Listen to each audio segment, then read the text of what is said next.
Every good story needs a villain. They drive the conflict and help define the hero's journey. The Warrior of Light has conquered many foes over the years, but none of them hold a candle to Emet-Selch. He's an unforgettable character that steals the spotlight for the most well-written chapter of the game. Let's discuss why Emet-Selch is the best villain in Final Fantasy XIV, and perhaps the entire franchise. I really hope you enjoy.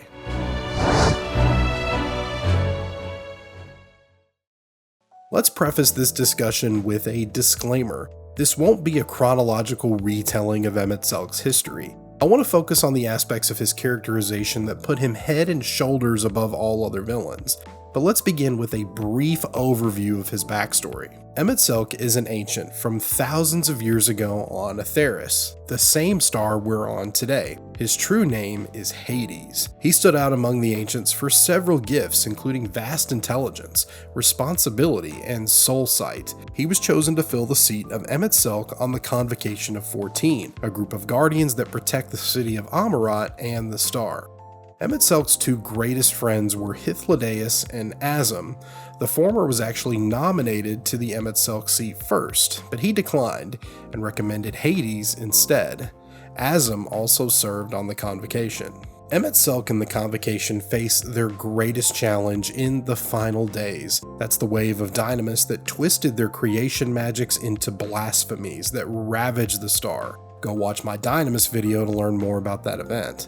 Vandaniel, another Convocation member, theorizes that disrupting the flow of ether currents could stop the final days from happening, so they make plans to summon the dark primal Zodiark. His overwhelming power would shield Aetheris, but only with great amounts of ether. Half of the ancient population must sacrifice themselves to bring Zodiark to life. It's a controversial decision that motivates Azim to leave the Convocation. Hythlodaeus volunteers to be part of the sacrifice. Emet-Selch tries to convince them both to reconsider, but he fails. The Convocation makes their final preparations, crafting crystals imbued with their memories and abilities. Despite Azim's defection, Emet-Selch creates a crystal for them in secret. Zodiark is born and the star is protected for now, but they need to repair the desolate landscape. So another half of the ancients give up their lives. Their world is restored, but the people, their friends, their loved ones, are still lost. So the Convocation decides a third sacrifice of the lesser races of Aetheris must be made to bring all of those ancients back. This third sacrifice never happens. Vana, a former Convocation member, feels the sacrifices were too great, and the world belonged to the new lives on the planet now. She and her followers summon the primal Hydaelyn to battle Zodiark and sunder the star. Their world and everyone on it is split into 14 pieces. Everyone, except Emet-Selch and two other Convocation members, Elidibus and Lahabrea. They work together to escape the sundering spell, landing in the rift between dimensions. Their friends, home, and society is no more. Everything they ever loved or cared for, gone in an instant. All the pain and sacrifice, and nothing to show for it. The three unsundered had to do something. The 14 shards didn't sit well with Emet-Selch. These bastardized reflections of their once perfect world are insulting to everything the ancients stood for. So the Unsundered hatch a plan. They become the Ascians, recruiting shards of former Convocation members to rejoin the shards with the Source. This would restore their god and their home, and once Zodiark is at his full strength, they can finally make their third sacrifice and bring the ancients back to the star. Best-selling author Dan Brown wrote a really interesting article for Masterclass.com about what makes a great villain. He breaks it down into 5 key factors: a strong connection to the hero, clear morality, a worthy opponent, the fun factor, and a compelling backstory. We'll start with the last one on this list. Emet-Selch spends thousands of years toiling to rejoin those shards. That can only happen when the Source and a shard are on the brink of collapse, also known as a calamity. Emet-Selch commits numerous atrocities in the name of this mission.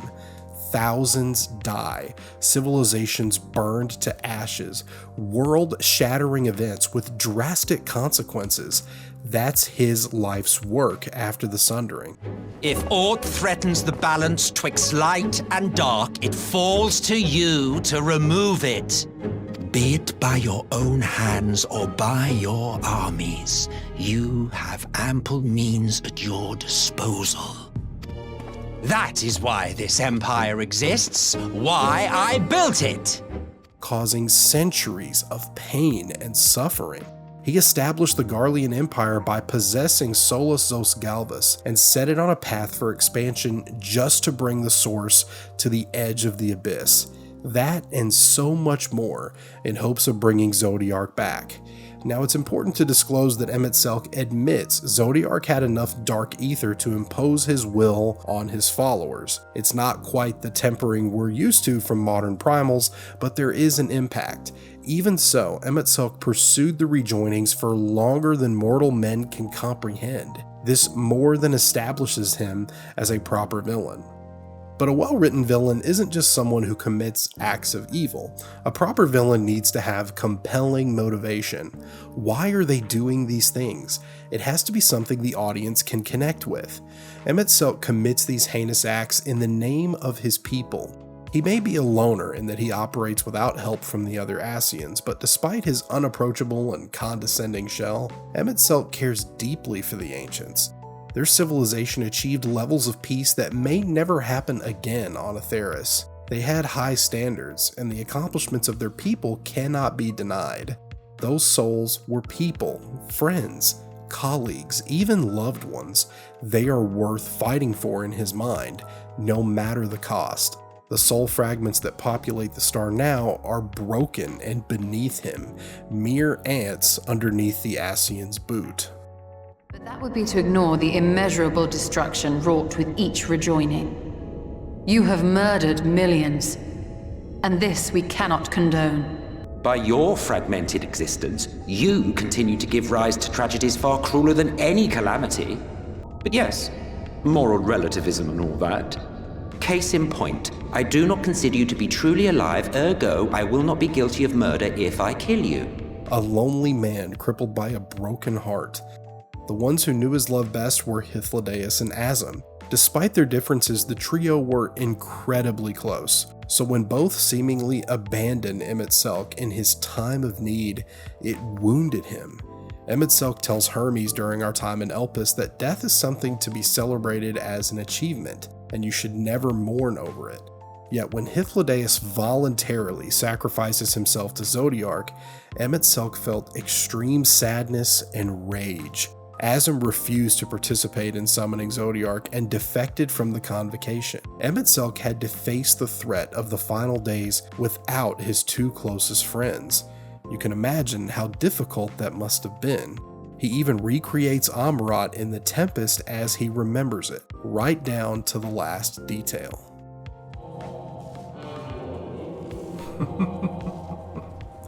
How very like him.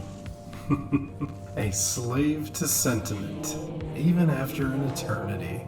Emet-Selch certainly has a compelling backstory. He bears the burden of centuries of sorrow and a burning desire to restore his people.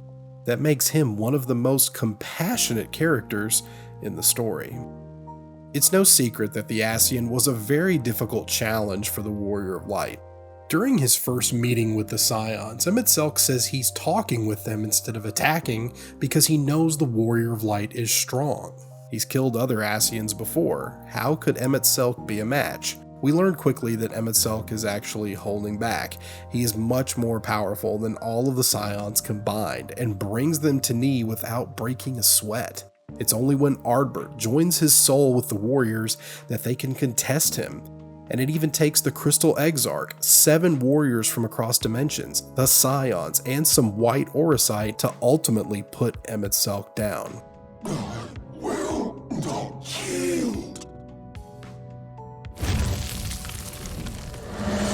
Should I surrender this fight, what will become of it all? What will become of our dreams?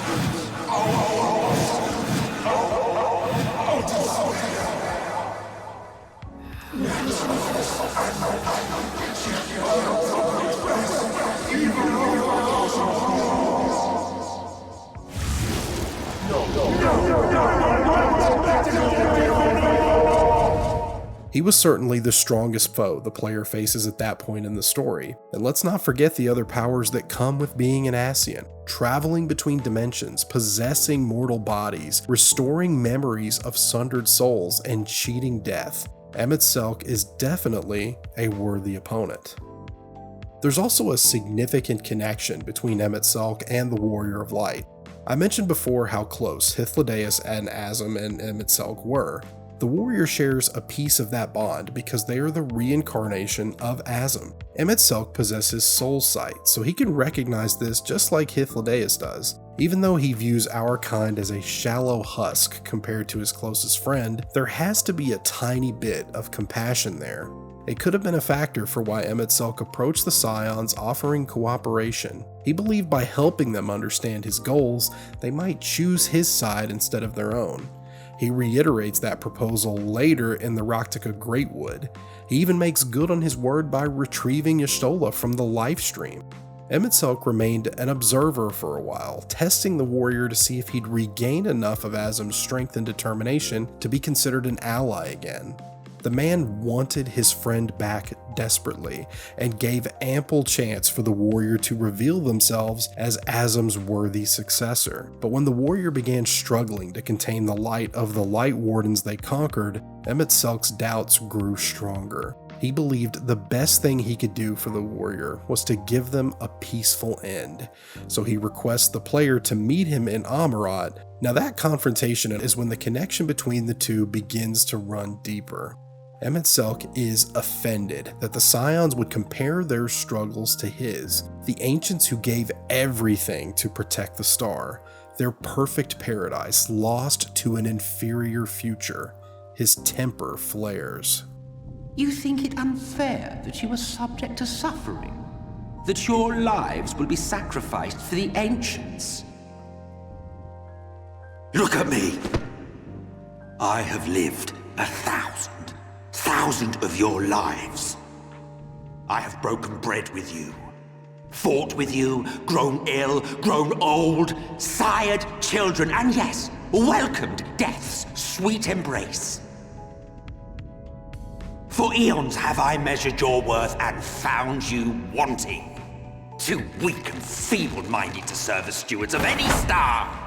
It's from this moment on that the game's narrative carefully shows you how your greatest enemy shares the same struggles as you. It's cliche, but the modern races and the ancients are not as different as you're initially led to believe. It's clear that Emet-Selch, despite his sassy exterior, is just a tired and lonely man who wants to go back to the good old days. Emet-Selch is the only one of the Unsundered to retain some sense of his former self after all these years. La Habrea lost his mind, and Elidibus became cold and disconnected. Unlike them, Emet-Selch dislikes lying and deception. Now he does omit information sometimes, but he doesn't lie. That's beneath him. In fact, his motives aren't all that villainous. Saving people is a noble mission, but the methods he uses to do it are what sets him apart from the Warrior of Light. And that's why we oppose him. Ending millions of lives for the sake of people already gone isn't what the warrior stands for, so his morality is clear, even if you don't agree with it. Clinging to the past won't bring Emet-Selch's people and friends back. That's why we fight. And when the warrior makes their last stand, Emet-Selch's will is nearly shaken by a vision of his former friend. No, it can't be.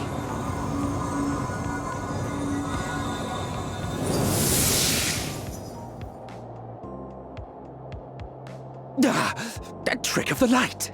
You are a broken husk, nothing more. Those doubts that their grand mission of the rejoining is not the proper path is expanded in one of the game's short stories.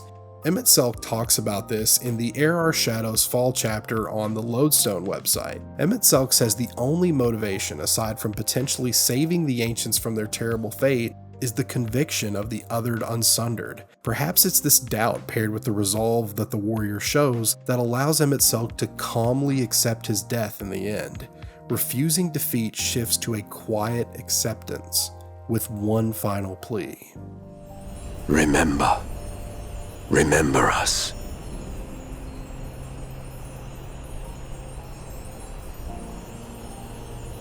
Remember that we once lived. Emet-Selch is such a big believer in your cause now that he outright turns against the Ascians. In the final battle against Elidibus in the Seat of Sacrifice trial, the Ascian banishes the warrior and his party to the Rift, content to let them die there with no way back. But they return, thanks to Emet-Selch. Even Elidibus seemed surprised to see his former ally changing sides. That faith is a major part of how the Scions succeed in stopping the final days. Emet-Selch is one of the ancients we encounter in Elpis. He hears our story of the future and of his eventual plots as an Ascian. Emet-Selch scoffs at the idea that he'd become the villain you paint him to be, especially disrespecting his people by making a false Amarat. Now he eventually comes to believe in the warrior and gives them a chance to set things right, just as his future self did. Still, if it must be said, do not squander it. The legacy I leave you. Emet-Selch makes a final appearance in Ultima Thule when the warrior summons him and Hythlodaeus to pave a path to the Media's Nest. Before passing on, he recommends the warrior seek out the many unexplored corners of the star. That's what Azim would have wanted for the bearer of their crystal. Emet-Selch notes he did the same since he held the crystal for so long, a true testament to their friendship. The final piece of Dan Brown's puzzle for a strong villain is the fun factor, and Emet-Selch is certainly one of the most expressive and charismatic villains we've ever faced. He's very smug, believing his intelligence and talent exceeds everyone around him, and he's constantly rubbing everyone's noses in it. But when he's not busy waxing poetic about how great he is, Emet-Selch is grumbling about how annoyed he is with everyone around him. Now, there's no need to go quite that far. Altruism is its own reward, as I'm sure he would agree.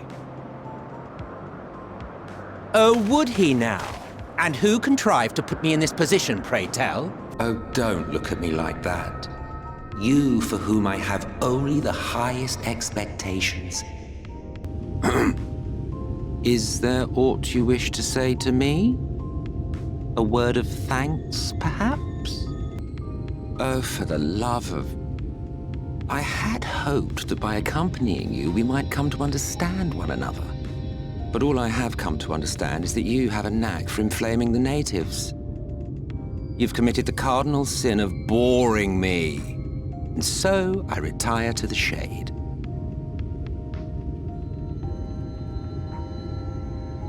Good luck.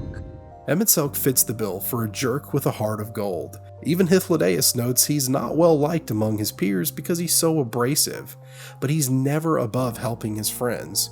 Sure, Emet-Selch is sour, but you can't help but love his characterization. It's entertaining watching him become frustrated by his friends' schemes. He's captivating to listen to as he explains the deeper details of the past. Simply put, he steals every scene he's in, and that's a big part of why Emet-Selch is such a fan favorite. This is just a piece of all the aspects that make Emet-Selch arguably the most compelling character in Final Fantasy XIV's story. He stands head and shoulders above the rest, with the exception of a few worthy runner-ups. The story behind this man propels him to the height of well-written villainy, and that's not just for this game, but the entire Final Fantasy franchise. Yes, I believe he's one of the best villains we've ever gotten from the series. So what do you think? Is Emet-Selch the best villain in the game, or do you favor someone else? Let me know in the comments below. And if you enjoyed this piece, I'd highly encourage you to subscribe so you know when the next one comes out. You can also find the link to my Discord server in the description of this video. Until the next one, take care, warriors, and I'll see you next time.